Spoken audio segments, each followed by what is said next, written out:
Hi and welcome to The Winning Factor. I'm Aitken, and on this show each week we take a couple of the approaching races in Hong Kong and try to sort out the key element of the race that we might look back on later as having decided the finish. The first race we're going to have a look at on Saturday is race 2, and the winning factor here, the map. Now this is a quite interesting Class 5 sprint, if there's such a thing, on the dirt. And a number of runners stand out to me. Royal Prerogative, having his first run for Tony Millard, which we've noted before is a strong factor. We also see rides for our top 3 jockeys, both on the dirt and in the bottom grade. Joe Moreira striking Mr. C, Zach Purton on Victory Follow Me, and Karis Teeton on Jimson the Famous. Now we're going to have a look at a couple of graphics going back to the start of the 2013-14 season, and the statistics on the top jockeys in Class 5. Now I've only included the current jockeys. Douglas White would have been amongst these, but of course he's now retired. And we see that over the years the top riders have really excelled in Class 5. These horses need a bit of help and they get it from the very best jockeys. So you can see here our top 3 over that period. Joe Moreira out in front of Zach Purton with Karis Teeton in 3rd place. And since this is a dirt race, I thought we'd have a look at a table of the kings of the dirt as well over the same period, and lo and behold, they're the same jockeys.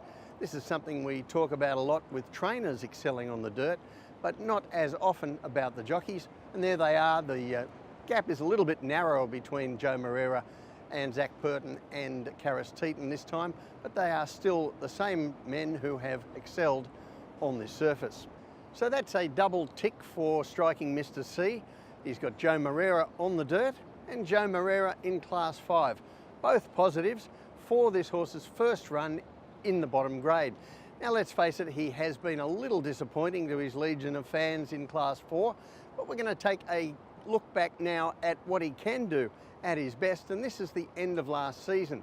And this is a 2nd placing behind Happy Meteor, a dirt specialist, when striking Mr. C was caught wide throughout the race, but he boxed on very well in the straight to hold off all of the rival challengers coming from behind him, but couldn't quite get to Happy Meteor, and that form is certainly good enough for a race like this.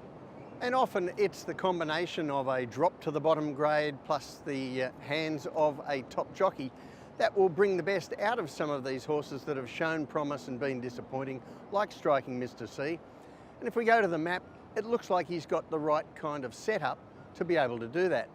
The way this pans out, it's a clear disadvantage for Victory Follow Me out wide there. And we have Jimson the Famous drawn well, but he's a regular misser of the start in his races, and that might not be an advantage in a race that doesn't look that quickly run. So that brings us back to Royal Prerogative and striking Mr. C. So after the map, that leaves us with the 2 outstanding chances here, Royal Prerogative, Victor Wong, and Joe Moreira on striking Mr. C. And for now, we're going to give this round of the battle to the Magic Man. So the tip in race 2, striking Mr. C, his winning factor, the map. This looks an ideal setup for striking Mr. C to break through and put those disappointments behind him. And he's got the top jockey in Class 5, the top jockey on the dirt in Joe Moreira. The second race we're going to take a look at for Saturday is the final race, race 10, and the winning factor here, the pace. Now I look down this field and I really only see 2 strong chances in it. One is Roundabout, who bounced back to something like his old form last time out, and the other is the very much in form Right Choice, although he has this time drawn the outside gate. So let's have a look at how these horses are performing, and we're going to take a look at the videos and the heat maps for their latest performances. And first of all, race 403.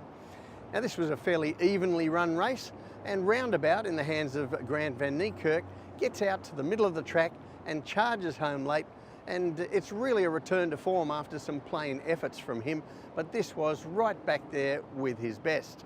A few days later, Right Choice took his record to 3 wins from 4 race starts, when he looked a little disappointing at face value, just scrambling home in the final race over the same course and distance. But if we have a look at the heat map here, it was an evenly run race for Roundabout. You can see on this one quite a bit of energy expended by the leaders in the first half of the race.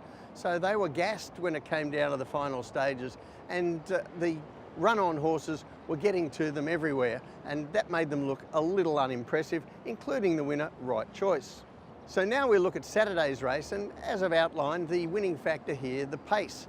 Now, Right Choice is drawn out in the car park, and that would normally be a bit of a disadvantage, and he might have some problems with Roundabout drawn better than him, except that we don't see any speed at all in this race. Now we go back to that last run, and Right Choice was up handy to a fast pace.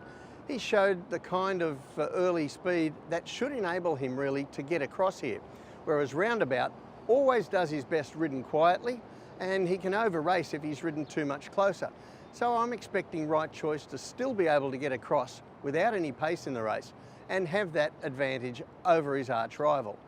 So the tip in race 10, Right Choice to go on his winning way, his winning factor, the pace.